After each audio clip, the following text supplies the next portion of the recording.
আছেন বা বিভিন্ন নেতৃত্বরা যে বক্তব্য দিয়েছে আমার থেকে তাদের অনেক বেশি এক্সপিরিয়েন্স, দীর্ঘকাল ধরে তারা রাজনীতি করছে। আমি মাত্র 5 বছর রাজনীতি করছি। আমার থেকে তারা অনেক বেশি রাজনৈতিক জ্ঞান আছে, অনেক কথা বলেছে। আমি একদম স্বল্প কথায় আর একদম সোজা ভাষায় বলতে চাই, আপনি কাকে গ্রহণ করবেন সেটা আপনাদের উপর নির্ভর করছে। কিন্তু এই 29শে এপ্রিল আপনার ভোট দেওয়াটা নির্ভর করছে আগামী 5 বছর আপনি কেমন থাকবেন। সুতরাং ভোট দেওয়ার আগে একটু ভাবনা চিন্তা করবে। মাইকের আওয়াজ যাচ্ছে, এখানে যে পজিশন করা হয়েছে ভর্তি হয়ে গেছে, সাইডের মানুষজন আছেন, বাজারের মানুষজন আছেন, প্রত্যেকে শুনছেন কম বেশি। অনুরোধ আমার এটাই যে আপনি এই 29শে এপ্রিল ভোটটা দিচ্ছেন, আগামী 5 বছর আপনার ভালো থাকা বা খারাপ রাখার জন্য কিন্তু এই ভোটটা দেওয়া হচ্ছে। কেন খারাপ রাখার কথা বলছি? আপনি আশা করছেন আম খাবেন, আপনি আশা করছেন স্বচ্ছতা, আপনি আশা করছেন দুর্নীতি মুক্ত, আপনি আশা করছেন বৈষম্য মুক্ত সমাজ ব্যবস্থা, আপনি আশা করছেন জাতপাত বিহীন সমাজ ব্যবস্থা, আপনি আশা করছেন নারী বিদ্বেষ মুক্ত সমাজ ব্যবস্থা, আপনি আশা করছেন কৃষকের উৎপাদিত ফসলের 3 গুণ দাম, আপনি আশা করছেন আপনার বাচ্চাটা যে স্কুলে গিয়েছে শিক্ষার পরিকাঠামো ফিরে আসুক, আপনি আশা করছেন সরকারি হসপিটালে গেলে প্রপার যাতে ট্রিটমেন্টটা পাওয়া যায়। এক কথায় আপনি আশা করছেন রাষ্ট্রের যে দায়িত্ব সেটা পালন করবে। কিন্তু ভোট দিচ্ছেন কাকে? খাওয়ার ইচ্ছা করেছে আম আর গাছ লাগাচ্ছেন জাম। সব কোনোদিনের জিনিসটা পাবেন না। যদি আশা করেন যে আমি আম খাওয়ার ইচ্ছা, তাহলে বলবো আম গাছই লাগান। যদি মনে করেন দুর্নীতি মুক্ত সমাজ ব্যবস্থা গড়ে তুলবো, যে সমাজ ব্যবস্থায় দলিত আদিবাসী হিন্দু মুসলমান মাথা তুলে বাঁচবে, যার ব্যক্তিগত পরিচয় থাকবে কিন্তু সংবিধান যে অধিকার দিয়েছে সেই মতো চলবে, তাহলে আমি বলবো দিকে দিকে এই হুগলি জেলার কথা বলি, 18টা সিটের মধ্যে 2টি সেট খামচিহ্ন দিয়েছে তথা আইএসএফ দিয়েছে 2টো ফরওয়ার্ড ব্লক, একটা লাল ঝান্ডার উপরে 3টে স্টার লিবারেশন, বাকি সিটগুলো সিপিআইএম কাস্তিয়াতুলি তারা চিহ্ন নিয়ে। তো বলবো যদি আপনারা চান যে একটা সুষ্ঠু সমাজ ব্যবস্থা, সুষ্ঠু একটা সকাল উপহার যদি আপনারা পেতে চান, তাহলে বলবো দিকে দিকে যেখানে যেখানে খাম চিহ্ন আছে এবং যেখানে কাস্তিয়াতুলি তারা চিহ্ন সহ বামেদের যে সমস্ত শরীর দলগুলো আমরা লড়াই করছি আমাদের মধ্যে আছে ঐক্যবদ্ধ হয়ে, তাদের হাতকে শক্ত করুন, তাদেরকে জিতিয়ে বিধানসভার মধ্যে পাঠান। অন্যথায় কি হবে? ওই জ্ঞান দেবে রাত 8টার পরে মেয়েরা কর্মক্ষেত্রে যেতে বারণ করবে। কেন? একদিকে বলছে রাত 8টার পরে মেয়েরা কর্মক্ষেত্রে না যায়, আর উল্টো দিকে বামপন্থী আইএসএফরা বলছে মেয়েরা 8টা 10টা 12টা 1টা 2টো 3টে 4টে নয়, নির্বিঘ্নে নির্দ্বিধায় তার কর্মক্ষেত্রে যাবে, নির্বিঘ্নে নির্দ্বিধায় বাড়ি আসবে, সমস্ত নিরাপত্তা আমরা সেই মহিলাদেরকে দেব। মায়েরা ডিসাইড করুন কোনটা কাকে গ্রহণ করবে। একদিকে মায়েদের হাতে লক্ষ্মীর ভান্ডার 1000-1200 টাকা 1500 টাকা তুলে দিচ্ছে, আর কথাই কথাই বলছি কিছু বললে লক্ষ্মীর ভান্ডার কেড়ে নেব। আর আমরা বলছি লক্ষ্মীর ভান্ডার 1000-1200 একটা পরিবারের স্বাবলম্বী হতে পারে না। মায়েদের হাতে আমরা কাজ বুঝাবো, কম করে নিজের বাড়ির উঠোনে বাড়ির কাছে থেকে কম করে বাদ দিলে 5000 টাকা মিনিমাম ইনকাম যাতে করতে পারে তার রাস্তা আমরা দেখাবো। এটা কাদের জন্য? হাউস ওয়াইফ যারা, তাদের জন্য। আর যে মায়েরা উচ্চ শিক্ষায় শিক্ষিত হয়ে বাড়িতে বসে আছে, যে মায়েরা উচ্চ শিক্ষায় শিক্ষিত হয়ে বাড়িতে বসে আছে, তাদের হাতে মমতা ব্যানার্জি 1500 টাকার ভাতা ধরাচ্ছে, সেটা বেরিয়ে আবার বিজেপি বলতে 3000 টাকা করবো। আর বামপন্থী আইএসএফরা অন্য কথা বলছে যে আপনারা আমাদেরকে ক্ষমতায় নিয়ে আসুন, মিনিমাম 15 থেকে 22,000 টাকার কাজের ব্যবস্থা করে দেব। এই ভোটটা কাকে দেবেন একটু ভেবে চিন্তে দেবেন। আমি বলছি না যে ভোট আমাদেরকে দিতে হবে, কিন্তু আপনার ভবিষ্যৎটা এই 5 বছর নির্ভর করছে এই ভোটের উপরে। তাই বলবো আপনাদের বামপন্থীদের আপনার ইশতেহার তথা আইএসএফ এর ইশতেহার আপনারা দেখবেন। ওখানে আমরা বলেছি কি যে আপনারা আমাদেরকে ক্ষমতার মসনদে নিয়ে আসলে 1 ফ্যামিলি 1 জবের ব্যবস্থা করব। এখানে অর্থাৎ পরিবার পিছু একজনের আমরা স্থায়ী চাকরির ব্যবস্থা করে দেবো। আপনারা ডিসাইড করুন, আপনাদের উপর নির্ভর করছে। গণতন্ত্রের সব থেকে পাওয়ারফুল অস্ত্র আপনাদের হাতে আছে আর্টিকেল 326, ভোট দানের স্বাধীনতা বা ভোট দেওয়ার রাইট। তো এটা আপনাকে ঠিক জায়গায় এক্সারসাইজ করতে হবে। এখানে অনেক মায়েরা বসে আছেন, আমার ভালো লাগছে এটাই যে লক্ষ্মীর ভান্ডার দিয়ে আমার মায়েদেরকে আটকে রাখতে এরা পারেনি। আমি মায়েদের বলবো, এখানে যে কজন মা আছে তার 99% মায়েদের পরিবারের শিশুগুলো সরকারি স্কুলে পড়ে, তাই তো নাকি? হ্যাঁ তাই তো। বাড়িতে একবার ফিরে যাবেন, বাজারে যারা বাজার করতে আসছেন তারা বাড়িতে ফিরে গিয়ে আমি যেটা বলছি চেক করে নেবেন। যদি মনে হয় ভুল বলেছি তাহলে খান চিহ্নকে ভোট দিতে হবে না, দিকে দিকে যেখানে লাল ঝান্ডা দাঁড়িয়েছে তাদেরও ভোট দিতে লাগবে না। বাড়িতে আজকে ফিরে যাবেন, যারা ছেলে মেয়েরা সরকারি স্কুলে পড়াশোনা করছে, ক্লাস 5 থেকে 6 উঠেছে, ক্লাস 3 থেকে 4 উঠেছে, 3 ছেলে 4 উঠেছে, তার হাতে ক্লাস 3 অঙ্কের বইটা, পেনটা, খাতাটা ধরিয়ে দিন, দিয়ে বলুন যে ক্লাস 3 অনুশীলনে 1-এর অঙ্কটা করতে। প্রমাণ করে নেবেন বাড়িতে গিয়ে আপনারা। মমতা ব্যানার্জি যে হাতে আপনাকে, আমাকে বা আমার মায়েদেরকে লক্ষ্মীর ভান্ডার প্রদান করছে, ওই হাতি মমতা ব্যানার্জি আমাদের বাড়ির তথা গরিব বাড়ি বা বাড়ির ছেলে মেয়েদের ভবিষ্যৎ গুলো ধ্বংস করছে। একবার পেন খাতাটা তুলে দিয়ে বলুন যে ক্লাস 3-4 বাচ্চা যে আছে এখন 3 অঙ্কের বইটা দিয়ে পেন খাতাটা দিয়ে অনুশীলন 1-এর অঙ্কটা করতে বলুন। আমি চ্যালেঞ্জ করে যাচ্ছি, 90 জন ফেল করবে। কারা ফেল করবে? ডে লেবার, তার বাড়ির ছেলে মেয়েরা। কারা ফেল করবে? সকালে মা আমার যে মাঠে গিয়ে কাজ করে, সকালে বাপ যে আমার সবজি বিক্রি করতে আছে ইনালিকুল বাজারে, সকালে যে বাপ ঘুম থেকে উঠে চাটা খেয়ে ফ্যানটা নিয়ে আছে এই মার্কেটে দাঁড়াতে, সারাদিনে 200 টাকা ইনকাম করতে গিয়ে যার মাথার ঘাম পায়ে পড়ে যায়, তার বাড়ির ছেলে মেয়েগুলো সরকারি শিক্ষা প্রতিষ্ঠানে যায় পড়াশোনা করতে, কিন্তু ওখানে আর শিক্ষা দেয় না, শুধুমাত্র একবেলা একটু খাবার দেয়। সেখানেও এই চোরের দলেরা তাদের মিড ডে মিল চুরি করে নেয়। তাহলে মায়েরা বলুন, আপনার হাতে 1000-1200 টাকা ধরাচ্ছে আর আপনার ছেলের ভবিষ্যৎটা এই মমতা ব্যানার্জি ধ্বংস করছে। একটা টিচার, দুটো টিচার যে তালা খুলছে, সেই ঘন্টা বাজাচ্ছে, সেই প্রেজেন্ট করছে, সেই মিড ডে মিলের হিসাব করছে, সে কখন আপনার ছেলেটাকে পড়াবে? ভাই কি হচ্ছে? ধ্বংস। কার ছেলে ধ্বংস হচ্ছে ভালো করে বুঝবেন। শুভেন্দু বাবু এটা নিয়ে আওয়াজ তুলবে না, কারণ শুভেন্দু বাবু ভালো করে জানে নেতার ছেলে ধ্বংস হচ্ছে না, ভোটারের ছেলে হচ্ছে ধ্বংস। মমতা ব্যানার্জি, শুভেন্দু বাবু আওয়াজ তুলবে না, আওয়াজ আমাদেরকে তুলতে হবে। আমরা শ্রমজীবী মানুষের পথের জন্য লড়াই করছি, শ্রমজীবী মানুষের জন্য ভাবছি। আমরা কার ছেলে ধ্বংস হচ্ছে?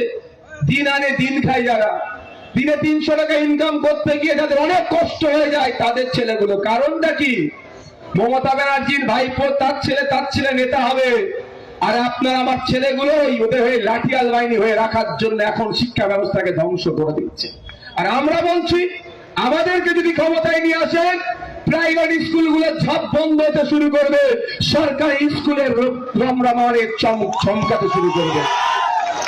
আপনি বলুন, মায়েরা যারা এখানে আছেন পারবেন? আপনার 2টো সন্তান আছে, বাপেরা যারা এখানে উপস্থিত আছেন, মাইকের আওয়াজ যাচ্ছে, 2টো ছেলেকে প্রাইভেট স্কুলে 2500, 5000 টাকা মাসে খরচ করে পড়াবা, সেই সামর্থ্য আছে? এখানে বেশি কৃষক সমাজের মনে হয় মানুষ আছে, কৃষিকাজের সাথে যুক্ত কৃষক। পশ্চিম বাংলার কৃষকরা মাসিক গড় আয় করে বিলো 8000, 8000 টাকার নিচে ইনকাম করে। 8000 টাকা নিচে ইনকাম করে 5000 টাকা যদি ছেলে মেয়ের পেছনেই খরচ করে দেন পড়াশোনা করাতে, খাবেন কি? অসুস্থ হলে মেডিসিন কোথায় বা সঞ্চয় করে রাখবেন কোথায়? আপনার ছেলেকে আপনি প্রাইভেট স্কুলে পড়াতে পারছেন না, আপনার ছেলেকে সরকারি স্কুলে পাঠাচ্ছেন, শিক্ষা নাই, শিক্ষার পরিকাঠামো নাই, ক্লাস 4-5 পড়াশোনার পরে কম্পিটিশনে আসতে পারছে না, সে কাজ ছেড়ে দিচ্ছে, বাইরে যাচ্ছে বাঙালি হওয়ার জন্য, বাংলায় কথা বলার জন্য, মার খেয়ে আবার রাজ্যে ফিরে আসছে। সেই সময় তৃণমূলের লোকেরা মনে করছে এই আমার লাঠিয়াল বাহিনী একটা এসেছে, 300 টাকা রোজে ওকে আবার মারপিট করতে পাঠাচ্ছে, মরছে নাহলে মারছে লোককে। এই সমাজ ব্যবস্থা ধ্বংস হয়ে যাচ্ছে। আর আমরা কি বলছি? যদি আপনারা আমাদের সুযোগ দেন, স্কুলে নিয়মিত শিক্ষক নিয়োগ হবে, স্কুলে শিক্ষার পরিকাঠামো ফিরে আসবে, 330 টাকা, সম্ভবত 250 টাকা এখন সরকারি স্কুলের ফিস, ওই 250 টাকা 1 বছরে আপনার ছেলেটাকে যে শিক্ষার প্রয়োজন আছে সেই শিক্ষা যেটা দরকার, গুণগত মানের শিক্ষা আমরা প্রোভাইড করব, যদি সুযোগ দেন। আমরা জোর করতে পারবো না আপনাদের কাছে, বা রাতের অন্ধকারে বিরিয়ানির প্যাকেট 500 টাকা, বা কোন জায়গায় যদি একটু, বুঝতে পারছেন, হ্যাঁ?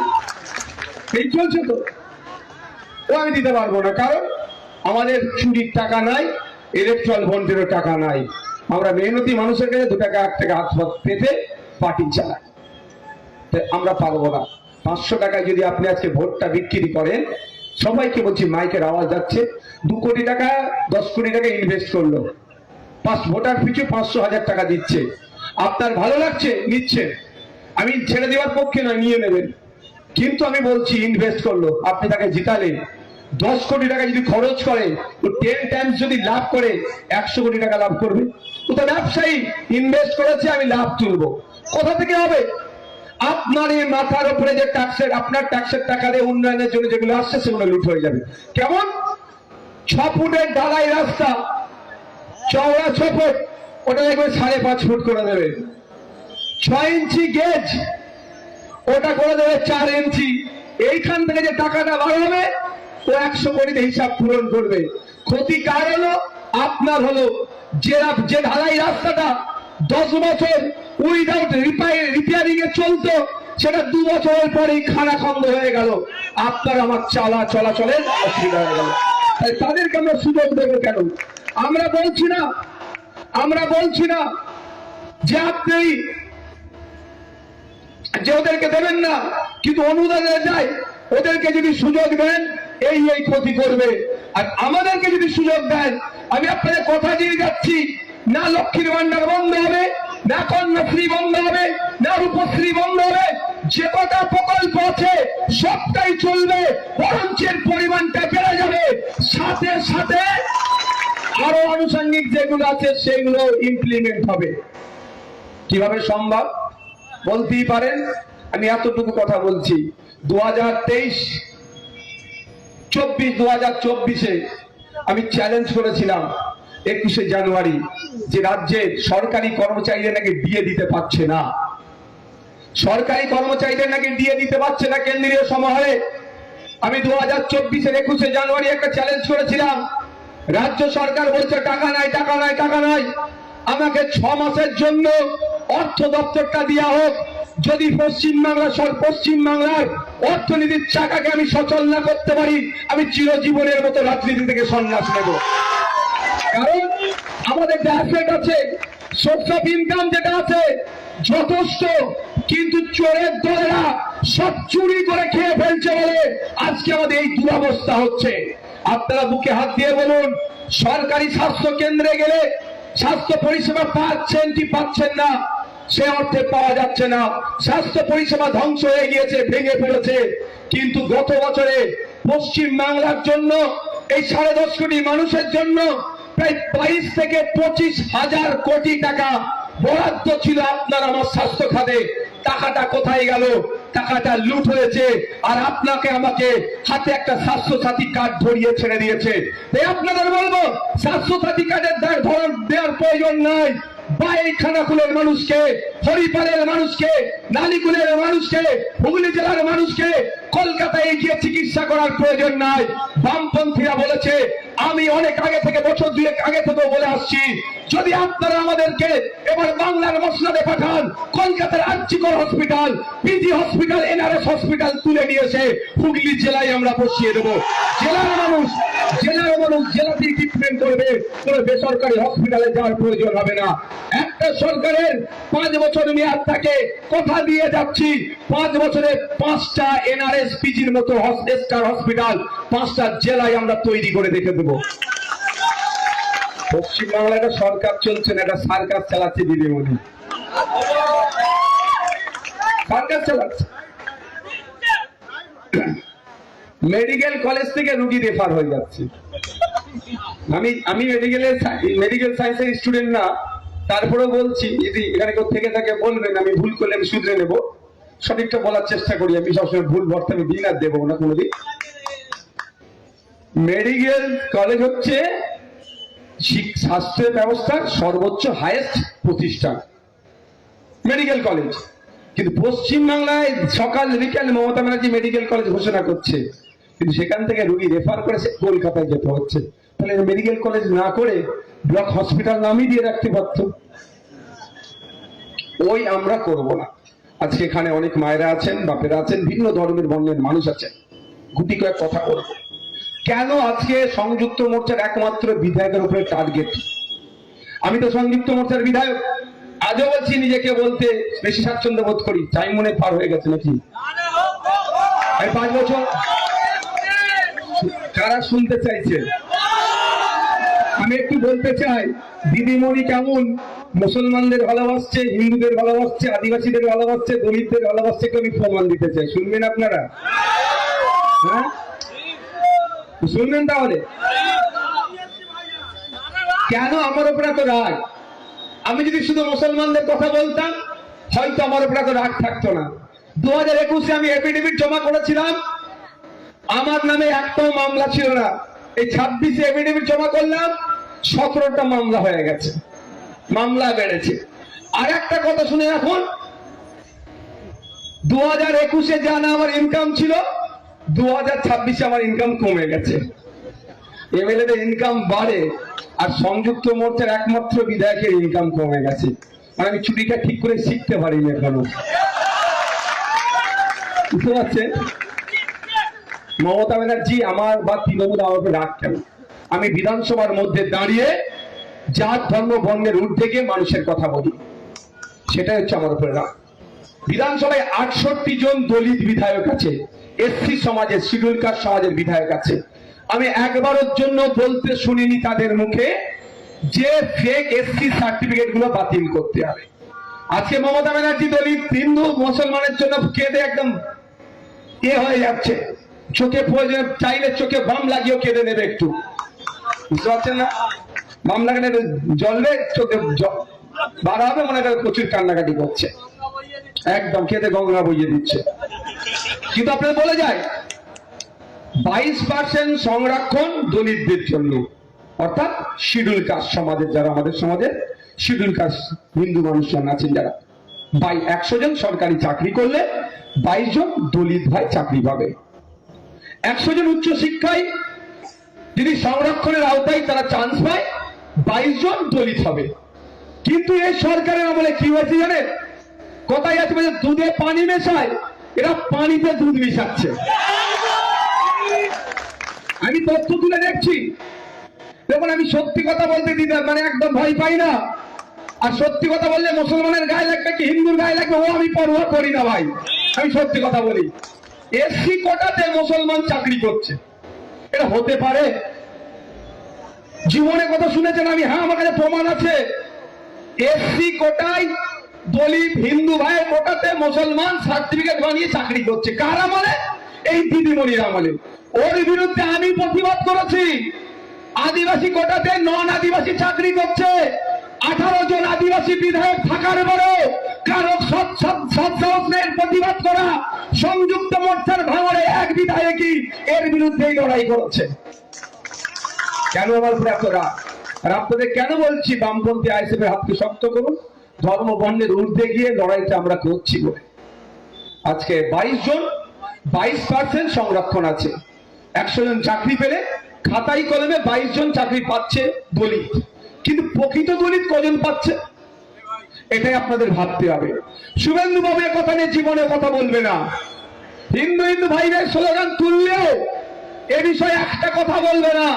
কারণ আমার সন্দেহ ব্যাপক, প্রত্যেক দিন সকালে মমতা ব্যানার্জি আর শুভেন্দু অধিকারী আগে কথা বলে যায় সারা দিনে আজকে আমরা কি কি ফেতনা লাগাবো দুজন মিলে। আর ঘুমানোর আগে শুভেন্দু বাবু আর মমতা দিদি মিলে আবার একবার ফেস টাইমে কথা বলে যায় কেমন সারাদিন চললো রে। কারণ যে কটা রাজ্যের ভুল হচ্ছে, যেগুলো ধরা দরকার, সেইগুলো নিয়ে বিরোধী দলনেতা হিসাবে একটা তিনি শব্দ খরচ করেননি। এটা 22% চাকরির ক্ষেত্রে, উচ্চ শিক্ষায় সংরক্ষণের ক্ষেত্রে আদি দলিত হওয়া দরকার। খাতাই কলমে দলিত পেলেও প্রকৃত দলিতরা পাচ্ছে না, এর প্রতিবাদ আমরা করছি। তাই যদি মনে করেন দলিত সমাজের ভাইয়েরা, বাপেরা, বোনেরা যে আপনারা উচ্চ শিক্ষায় শিক্ষিত হয়ে বসে আছেন, ফেক সার্টিফিকেট দিয়ে আপনাদের সংরক্ষণ চুরি হচ্ছে, ওই ফেক সার্টিফিকেট গুলো বাতিল করতে হবে। প্রকৃত দলিতদেরকে উচ্চ শিক্ষায় চাকরিতে সংরক্ষণ যে 22% আছে তার প্রকৃত ব্যবস্থা করতে হবে। তাহলে বলবো দিকে দিকে যেখানে লাল ঝান্ডা আছে তাদেরকে ভোট দিন, এই হরিবলে খাম চিহ্নকে ভোট দিয়ে ক্ষমতার মসনদে পাঠান। সে কথা সমাজ টাইম যাবে না। চ্যালেঞ্জ করে যাচ্ছি, কমিশন বসিয়ে ওই মমতা ব্যানার্জির মতো কমিশন নয়, বামেদের ফাইল খুলবো করে আজও খুলতে পারলো না। আমি যখন নাবালক ছিলাম মমতা ব্যানার্জির মুখে শুনেছিলাম বামেদের ফাইল খুলবো, দেখুন আমার দাড়ি পেকে গেল, এখনো পর্যন্ত ফাইল খুলতে পারলো না। ওই সময় আমরা কিন্তু দেবো না, 6 মাস ম্যাক্সিমাম 6 মাস কমিশন বসাবো। প্রকৃত দলিত যারা আছে, প্রকৃত যারা এসসি তাদের সার্টিফিকেট থাকবে, আর ফেক সার্টিফিকেট গুলো বাতিল করব। আর সংরক্ষণের ক্ষেত্রে কথা দিয়ে যাচ্ছি, যেমন জোড়া ফুল পদ্ম ফুল মিলে আপনাদের সংরক্ষণ চুরি করছে, আমরা খামচিহ্ন লাল ঝান্ডা মিলে কথা দিয়ে যাচ্ছি প্রকৃত দলিত 22% চাকরি পাবে, ওখানে কোনো ভেজাল হবে না। আজকে এখানে লক্ষ্মীদা বসে আছে, আমার আদিবাসী সমাজ থেকে বিলং করে। পশ্চিম বাংলায় 80 লক্ষ আদিবাসী আছে, কিন্তু মমতা ব্যানার্জি লক্ষ্মীদাদেরকে এত ভালোবাসে, বলে 80 লক্ষ তোদের হবে না, আলে তোরা 1.5 কোটি সার্টিফিকেট রাখ। মানে আদিবাসী আছে 80 লাখ, সার্টিফিকেট কত ইস্যু হয়েছে জানেন? 1.5 কোটি। শুরুতে বললাম না এরা জলে দুধ মিশায়, বুঝতে পারছেন? তাহলে লক্ষ্মীদাদের যে সংরক্ষণটা পাওয়ার দরকার ছিল তার পরিবর্তে অন্য সমাজের মানুষ লুটে নিচ্ছে। কি ক্ষতি হচ্ছে আমি একটা উদাহরণ দিচ্ছি। গত বছর নিট পরীক্ষায় পাস করে এমবিবিএস এর চান্স পেয়েছে এই ধরনের 42 জনকে খুঁজে পাওয়া গিয়েছে, যারা আদিবাসী নয় কিন্তু এসটি সার্টিফিকেট নিয়ে আদিবাসী সেজে ওখানে পড়াশোনা করছে। এবার বলুন এখানে যারা সুবুদ্ধি সম্পন্ন মানুষ আছেন যারা আদিবাসী নয়, তাদের কাছে আমি জানতে চাইছি, তাহলে আদিবাসী সমাজকে এগিয়ে যাবে না পিছিয়ে যাবে? 42টা ডক্টর হতে পারলো না 1 বছরে আদিবাসী সমাজ থেকে। যদি আদিবাসী সমাজ থেকে 1 বছরে 42টা ডক্টর হতো, 4200 পরিবার কিন্তু এগিয়ে যেত যদি মনে করে, কিন্তু এখন সেটা করতে দিল না। কিন্তু আদিবাসীদেরকে খুব ভালোবাসে, ধামসা মাদল 15 কোটি টাকা দিয়েছে, যে বাজা হাতরা মা আমার বলুন, যারা আদিবাসী মায়েরা ভাবনা থেকে থাকেন, বলুন ধামসা মাদল লাগবে না আপনার মাথার উপরে চালটা লাগে? বলুন ধামসা বদল লাগবে না আপনার ছেলের চাকরিটা লাগবে? ধামসা বদল চাই না আপনার ওই সংরক্ষণের আওতায় 42 জন যে ফেক ঢুকেছে ওদেরকে বার করে প্রকৃত আদিবাসীকে ঢুকানো চায়? প্রকৃত আদিবাসীকে চাই। তাই জোড়া ফুল পদ্ম ফুল এই নাটক করে যাচ্ছে একসাথে মিলেমিশে, আর আমরা লাল ঝান্ডা খামচিহ্ন বলছি। আমাদেরকে যদি সুযোগ দেয় ওই 80 লাখে এসসি সার্টিফিকেট এসটি সার্টিফিকেট পাবে, বাকি যে 70 লাখ ফেক সার্টিফিকেট দিয়ে আদিবাসী ভাইদের অধিকার কেড়ে নিচ্ছে সেটাকে আমরা বন্ধ করে দেব। উইদিন 6 মান্থ আমরা কমিশন বসে সব আমরা খারিজ করব, যদি আপনারা সুযোগ দেন। আমরা জোর করে পারবো না, কিন্তু এগুলো করবো সেটা জানিয়ে দিচ্ছি। ওই মমতা ব্যানার্জির মতো ডবল চাকরি দেওয়ার স্বপ্ন ভাই আমি দেখাতে পারবো না মায়েরা। আর চাকরি দিতে গেলে কি হচ্ছে, উল্টে পুলিশকে দিয়ে পিটাচ্ছে। এবার আসা যাক মুসলমানদের কত ভালোবাসে। মুসলমানদের তো সব থেকে বেশি ভালোবাসে মমতা ব্যানার্জি, খুব ভালোবাসে, বলে ভালোবাসা আর মুরগির ভুষা সমান। তো বুঝতে পেরেছেন কত ভালোবাসা? শুনিয়ে দিই। মমতা ব্যানার্জি জোর গলায় বলছেন 10% সংরক্ষণ রঙ্গনাথ মিশ্র কমিশনের সুপারিশ অনুযায়ী সংখ্যালঘু মুসলমানদের উচ্চশিক্ষায় আর চাকরিতে দেওয়া হয়েছে। কিন্তু তথ্য তুলে দেখুন লাস্ট 1 বছর উচ্চশিক্ষায় যে সংরক্ষণ দেওয়া হয়েছে ওবিসি এ ওবিসি বি ঘেটে ঘ করে দিয়েছে, যে সংরক্ষণ দেখুন আর মুসলমানরা সুযোগ পাচ্ছে না। উচ্চ চাকরির ক্ষেত্রেও দেখুন ওবিসি এ ওবিসি বি এমন ঘেটে ঘ করেছে, সেটা সব ধ্বংস করে দিয়েছে। আমি নওশাদ সিদ্দিকী মুসলমান বলে আমি সংরক্ষণের আওতায় আসবো এটা আমি বলছি না। আমার বক্তব্য বা আমাদের বক্তব্য, মুসলিম সমাজের মধ্যে যারা পিছিয়ে আছে সায়েন্টিফিক ওয়েতে সার্ভে করা হোক, বিজ্ঞানসম্মত ভাবে সার্ভে করা হোক, যারা পিছিয়ে আছে তাদেরকে এগিয়ে নিয়ে যাওয়ার জন্য এই সংরক্ষণের ব্যবস্থা দেওয়া হোক। কিন্তু মমতা ব্যানার্জির কোন একদিন সকালে ঘুম থেকে উঠে মনে হলো 4টে অমুক জনগোষ্ঠীকে ঢুকিয়ে দাও, এতে ঢুকিয়ে দিল। ঘুমাবার সময় মনে হলো এগুলো তো বাকি রয়ে গেলে ওদেরকে ঢুকিয়ে দাও, ওনার principal secretary chief secretary phone করে বলে একটা 4টে ঢুকিয়ে দাও। এটা তো হাতের মোয়া নয়, যখন ইচ্ছা খেয়ে নেবেন। এই সংরক্ষণ পেতে গেলে তো নির্দিষ্ট একটা ক্রাইটেরিয়া আছে। ব্যাকওয়ার্ড ক্লাসেস অ্যাক্ট অনুযায়ী নির্দিষ্ট নিয়ম মেনে করা দরকার ছিল, কিন্তু না করে কলকাতা হাইকোর্টে কেস খেয়ে এখন সুপ্রিম কোর্টে গিয়ে মুখ থুবড়ে পড়ছে। আর এর মধ্যে মুসলমানদের মন পাওয়ার জন্য বলছে আমি 10% সংরক্ষণ দিয়ে করেছি। আমি দায়িত্ব নিয়ে বলছি, ঠিক যেভাবে দলিত আদিবাসীদের সাথে প্রতারণা করছে সংরক্ষণের নামে, একইভাবে মুসলমানদের সাথে, পিছিয়ে বর্গের মুসলমানদের সাথে প্রতারণাই মমতা ব্যানার্জি করছে। তাই সময় এসেছে, যদি প্রকৃত অর্থেই 100% রোস্টার মেনে চাকরিতে নিয়োগ চান আপনারা, তাহলে অন্য কোনো সিম্বলে হাত দেওয়ার দরকার নেই। হরিপালের জন্য খাম সিম্বল, চণ্ডীতলার জন্য কাস্তে হাতুড়ি তারা সিম্বল, আমার যেখানে বাড়ি জাঙ্গিপাড়ার জন্য কাস্তে হাতুড়ি তারা সিম্বল, এবং ধনেখালির জন্য লাল পতাকায় 3টে সিম্বল, এবং খানাকুলে খাম সিম্বল। বাকি যে এই দুটো কোথায় দাঁড়িয়েছে আমাদের খাম সিংহ, গোঘাটে সিংহ চিহ্ন, চুচুড়ায় সিংহ চিহ্ন, বাকি সব জায়গায় হুগলি জেলাতে কাস্তে হাতুড়ি তারা ছিল। তাদেরকে জিতিয়ে বিধানসভায় পাঠান। আমি আপনাদের জোর গলায় বলতে পারি, এমন এক সকাল আসবে যেই সকালে ইন্টারভিউ ভিডিও রেকর্ড করার জন্য রেকর্ড করবো না বলে সুপ্রিম কোর্টে গিয়ে জনগণের ট্যাক্সের টাকা খরচ করতে লাগবে না। মমতা ব্যানার্জি হচ্ছে তার দল স্বচ্ছতার গোডাউন বলে স্বচ্ছতার গোডাউন। এটা বলে আমি শেষ করে দেবো, আপনারা শুনলে অবাক হবেন। কলকাতা হাইকোর্ট থেকে সুপ্রিম কোর্ট ছুটে গিয়েছে কিসের জন্য জানেন? যে ইন্টারভিউ হয় না চাকরি নিয়োগের ক্ষেত্রে, ইন্টারভিউ হয়তো ওই ইন্টারভিউয়ে ভিডিও রেকর্ড করব না বলে। আর আমরা কি বলছি? আমরা বামপন্থী, আমরা কি বলছে? আপনি আপনার ছেলেটা পরীক্ষা দিতে যাবে, আপনার ছেলেটা বাড়ি আসবে যখন, ওএমআর শিটের একটা কপি বাড়িতে নিয়ে আসবে। আপনার ছেলে পরীক্ষা দিতে গিয়েছে, যতটুকু সময় লাগে ওই সময়ের পরে টোটাল যতজন পরীক্ষা দেবে তাদের ওএমআর শিট আমরা ইন্টারনেটে আপলোড করে দেবো।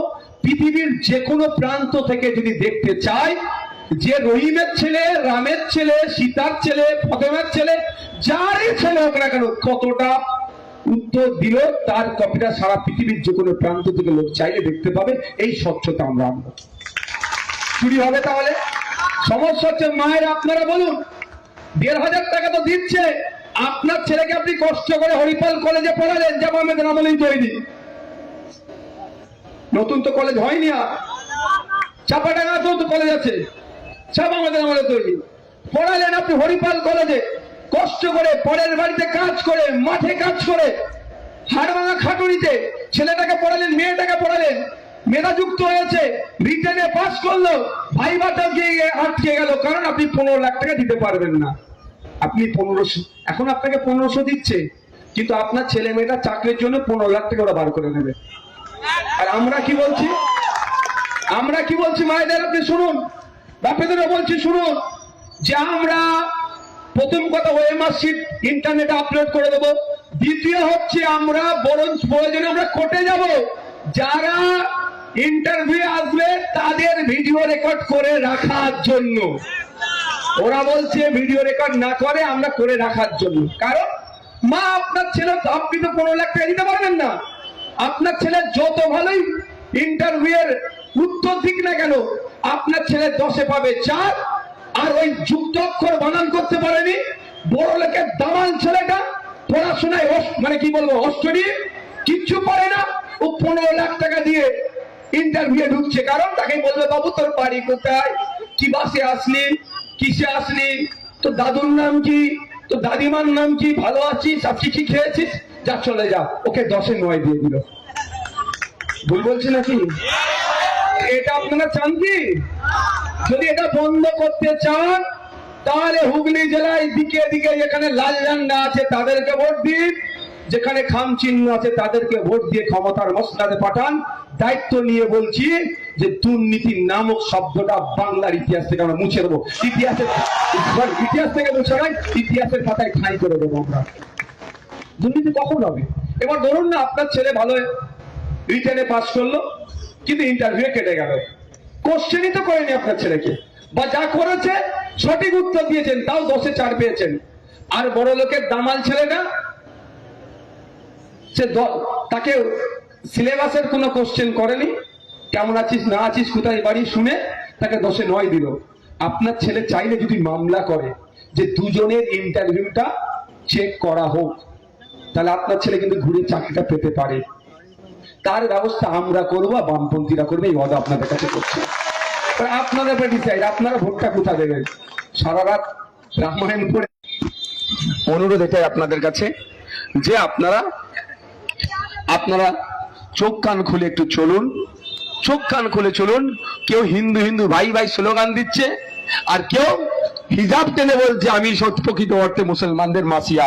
শুধু এতটুকু কথা বলি, আমি হিন্দু 2019 ভারতবর্ষের সব থেকে বেশি আক্রমণের শিকার হয়েছে তারা হচ্ছে দলিত হিন্দু সমাজ। হ্যাঁ, মুসলমানদেরটা হচ্ছে একটু বেশি ভাইরাল করে দিচ্ছে। তা অনুরোধ এটাই, ওদের চক্করে পড়ে নিজের ভোটকে নষ্ট করবেন না। ভাববেন, বাড়িতে গিয়ে আলোচনা করবেন বাড়ির আরো লোকের মেম্বারদের সাথে যে আমরা অ্যাকচুয়াল পাবোটা কি। আর দ্বিতীয় কথা হচ্ছে নারী নিরাপত্তার গল্প শোনাচ্ছে অমিত শাহজি। সব থেকে বেশি মহিলাদের উপরে যে রাজ্যে অত্যাচারগুলো হয়, যে রাজ্যগুলোতে অত্যাচার হয়, প্রথমে 1, 2, 3 রাজ্যের নাম হচ্ছে বিজেপি পরিচালিত রাজ্য। এখানে গল্প শোনাচ্ছে। তবে হ্যাঁ, এখানে যিনি আছেন তিনি আবার কাউ খদ্দের ধরছে বলে দেখিয়ে দেয়। কেউ বলে ও প্রেগনেন্ট আছে, কেউ বলে ও লাভ অ্যাফেয়ার আছে। এইটাকেও আর নেওয়া যায় না। আমি, আপনারা জানেন, আমি এতে গিয়েছিলাম হাঁসখালিতে, কদিন আগে তো সাজা ঘোষণা হয়েছে। হাঁসখালিতে গিয়েছিলাম, একটা নাবালিকা তার বন্ধু বান্ধব মিলে বার্থডে পার্টিতে গিয়েছিল, তাকে ধর্ষণ করেছিল। দর্শন করার পরে রাতের অন্ধকারে জ্বালিয়ে দিয়েছিল। জ্বালিয়ে কেন বলছি, আমি দাহ বলছি না। দাহ পুঁতে দেওয়া আর কবর দেওয়া কিন্তু তফাৎ। কবর দেওয়া মানে ধর্মীয় রীতি নীতি মেনে, আর পুঁতে দেওয়া মানে ধরতক্কা মারতে রেখে, আর জ্বালানো মানে আগুন লাগিয়ে দেওয়া। আর দাহ মানে আমি যেটাকে বুঝি ধর্মীয় রীতি নীতি মেনে। আমি আজও বলছি, আমার এখনো সন্দেহ হয়েছে ওই মেয়েটি হয়তো বেঁচেও ছিল। আজও কেন, আমি ওদের বাড়ি গিয়েছিলাম, মানে আমার বিশাল, আজকেও আমার মনে বলছে যে হয়তো মেয়েটি বেঁচে ছিল, কিন্তু ওকে তড়িঘড়ি থানা তুলে নিয়ে গিয়ে শ্মশানে গিয়ে আগুন লাগিয়ে দিয়েছে। অপরাধটা কি ছিল? কিন্তু মমতা ব্যানার্জি কি বললো, ওর লাভ অ্যাফেয়ার্স। এত বড় নির্লজ্জ সরকার চলছে পশ্চিম বাংলায়। হিন্দু সমাজের বা মুসলিম সমাজের অনেকের মারা যাওয়ার পরে নির্দিষ্ট সময়ের পরে একটা কি বলে ওটাকে হিন্দু সমাজের, হ্যাঁ, সৎ কাজ। আমি যেদিনকে যাই ওই দিন কি সময় ছিল ওই পরিবারের ওই মেয়েটির জন্য সৎ কাজের। কিন্তু গিয়ে আমি যখন ঢুকছি দেখলাম ছমছমে পরিবেশ। একটু অত তো জেল ফেল খেটে একটু তো উপলব্ধি করতে শিখেছি কি হচ্ছে না হচ্ছে, কি হতে পারে। ছমছমে পরিবেশ। কেন এত ছমছমে পরিবেশ? আমি গিয়ে পৌঁছালাম। আমি ধন্যবাদ জানাবো বর্ধমানের এবিটি এর টিম, সম্ভবত বর্ধমানে ছিল, এবিটি এর টিম গিয়েছিল। তো মাস্টার মশাই প্রফেসররা গিয়েছিল। আমি, স্যার কি ব্যাপার? অবাক কাণ্ড, যেই মেয়েটির শেষকৃত্য বা সৎ কাজের যে ধর্মীয় রীতি অনুযায়ী করবেন একজন ব্রাহ্মণ সমাজের মানুষ আসবে, পুরোহিত বা ব্রাহ্মণ যেটাকে আমরা বলি, সেটাকে লোকাল এলাকার যিনি আছেন আসতে দেয়নি। কত বড় নির্লজ্জ সরকার চলছে একটু ভাবুন। সেখানে শুভেন্দু অধিকারী একটা কথা বলেনি, কিন্তু যেখানে নওশাদ সিদ্দিকী দাঁড়িয়ে আর এবিটি এর টিমেরা দাঁড়িয়ে কিন্তু তার ধর্মীয় রীতি অনুযায়ী সমস্ত কর্মকাণ্ডটাকে শেষ করে তারপর আমরা বাড়ি ফিরেছি। আমি গিয়ে খবর পেলাম এই ব্যাপার। লোকাল যিনি পুরোহিত আছেন বা ধর্মগুরু আছেন তাকে বারণ করে দিয়েছে যে ওদের বাড়ি তুমি যেতে পারবে না, ওদের বাড়ি গিয়ে এই সৎ কাজের ব্যবস্থাটা করতে পারবে না। ভাবুন কোন রাজ্যের আমাদের অভিভাবিকার তিনি দায়িত্ব পালন করছেন। যিনি অভিভাবিকা হবেন তার কাজ হচ্ছে প্রত্যেকটা নাগরিক তার ধর্মীয়, সামাজিক, রাজনৈতিক, সাংবিধানিক অধিকার নিয়ে বেঁচে থাকবে। কিন্তু এই রাজ্যের যিনি দায়িত্বে আছেন প্রত্যেকটা ক্ষেত্রে তিনি সেইগুলোকে খর্ব করেন। আমি তো শুনে অবাক। আমার দ্বিতীয় একটা প্রোগ্রাম ছিল, আমি বললাম প্রোগ্রামে আমি যাব না। আমি এবিটি এর যারা ছিলেন আরো লোকাল কিছু আমার সাথে মানুষ গিয়েছিল, তাদেরকে বললাম দূর থেকে কি কোনো জায়গায় ব্যবস্থা করা যাবে নাকি দেখুন, প্রয়োজনে আমি থাকছি, আমিও থাকবো এখানে। দেখি কারা আসে আটকাই, তখন দেখা যাবে সামনে সামনে প্রয়োজনে লড়াই হয়ে যাবে, কোনো সমস্যা নাই। তো দূর থেকে একজন পুরোহিত মহাশয়কে নিয়ে এসে তার যতক্ষণ না পর্যন্ত ধর্মীয় রীতি অনুযায়ী ওই কাজটা সম্পন্ন হয়েছে, সেখানে আমি ছিলাম, থেকে সেখানে শেষ করে এসেছি। এটা বলছি না এটা বলে যে আপনি আমাকে ভোট দেন। আমি এতটুকু শুধু বলতে চাইছি, এই বিষয়টা নিয়ে শুভেন্দু বাবু মুখ খুলবে না, কিন্তু হিন্দু হিন্দু ভাই ভাই স্লোগান দেবে ভোটের জন্য। আর এটা নিয়ে মমতা ব্যানার্জি কোনো তাদের দলের দামাল ছেলের বিরুদ্ধে অ্যাকশন নেবে না। আমার বলার বক্তব্য এটাই, যদি আপনারা চান এই যে নোংরামি, এই নোংরামি বন্ধ করতে চান, তাহলে আসুন দিকে দিকে যেখানে লাল ঝান্ডা ক্ষমতায় প্রার্থী দিয়েছে তাদেরকে ক্ষমতায় নিয়ে আসুন, যেখানে খামচিহ্ন প্রার্থী দিয়েছে তাদেরকে ক্ষমতায় নিয়ে আসুন। মেদিনীপুরে 53 বছরে এক মহিলা, মুসলিম সমাজের মহিলা মারা গিয়েছে, 3 দিন পরে কোর্টের অর্ডার বার করে তাকে দাফন করার সুযোগ দিয়েছে। এই তৃণমূলের দামাল ছেলেরা কার কবরস্থানে তাকে দাফন করতে দেয়নি। একজন মহিলা মারা যাওয়ার পরেও সুরক্ষিত নয় এই মমতা ব্যানার্জি আমলে। এই মমতা ব্যানার্জিকে বাংলা থেকে উৎখাত করা ছাড়া আমাদের দ্বিতীয় কোনো রাস্তা নয়। বন্ধুগণ, বক্তব্য আর দীর্ঘায়িত আমি করছি না, অনুরোধ এতটুকুই করবো, কাকে কান নিয়ে চলে গেল, কাকের দিকে তাকাবার দিন শেষ। নিজের কানে একটু হাত দিয়ে দেখুন যে প্রকৃত অর্থে লড়াই আপনার জন্য কে করছে। এসআইআর দেবত্ব সম্পত্তি, আপনার সম্পত্তি, আপনি কৃষক, সবটাই নিয়ে কিন্তু দেখুন সে লড়াই আমরাই করছি। এসআইআর নিয়ে লড়াই সুপ্রিম কোর্টে, পার্টির প্রচার ছেড়ে সুপ্রিম কোর্টে গিয়ে লড়াই করছে নওশাদ সিদ্দিকীর করা মামলাতে। কমরেড বিকাশ রঞ্জন ভট্টাচার্য, এটুকু মাথায় রাখবেন, কোন মমতা ব্যানার্জি নয়। কিন্তু নাটক করার জন্য একদিন কালো জামা পরে হই হই করেছে, কিন্তু তার যখন নিজের প্রচার চলছে, সেই প্রচার বাদ দিয়ে এই এফআইআর নিয়ে যাতে সাধারণ নাগরিক না বাদ পড়ে, সেই মামলা করছে কে? Comrade Bikash Ranjan Bhattacharya sir. আর মামলাটা নওশাদ সিদ্দিকীর করা মামলা। তা অনুরোধ এতটুকুই করবো, যদি মনে হয় ছেলে বলে বিশ্বাস করেন, যদি মনে হয় বন্ধু হিসাবে বিশ্বাস করেন, যদি মনে করেন দেবতাদের কথাতে বিশ্বাস করা যায়, তাই আমি আপনাদের বলবো 5 বছর, একটা সরকারের মেয়াদ 5 বছর। আমার তো 5 বছর হয়ে গেল। 5 বছরের জন্য সুযোগ দেন, দুর্নীতি মুক্ত সমাজ ব্যবস্থা করব।